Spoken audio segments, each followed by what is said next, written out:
ah, minha esposa não é feminista, mas ela tem muitas ideias, é muito empoderada. Meu amigo, eu tenho más notícias pra você.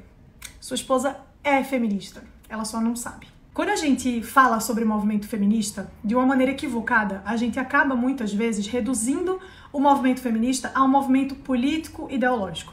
E ele é um movimento político-ideológico de fato, mas não somente. O movimento feminista é também um movimento cultural. Ou seja, foi esse aspecto cultural do movimento feminista que produziu mulheres que olham para o movimento feminista politicamente com uma certa ojeriza, mas que reproduzem ideias e comportamentos que são parte do movimento feminista sem saber que eles são parte do movimento feminista. Por quê? Porque elas foram doutrinadas, né? Ao longo de séculos e séculos e séculos, foi isso que aconteceu, uma grandíssima lavagem cerebral. E essa lavagem cerebral, ela foi feita de diversas formas, né?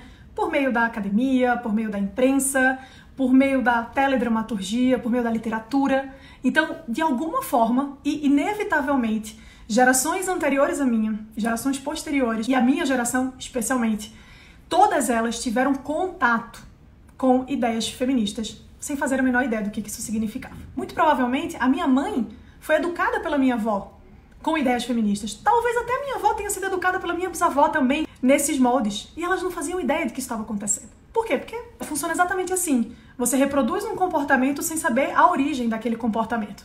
Então, a sua esposa, ela tem muitas ideias feministas porque ela foi doutrinada a ter ideias feministas. Ela foi educada dessa forma. Dissociar o movimento feminista desse aspecto cultural é um erro, porque faz com que a gente olhe para o movimento feminista de uma maneira muito limitada, que é observando apenas esse aspecto político. O movimento feminista ferrou a cabeça das mulheres.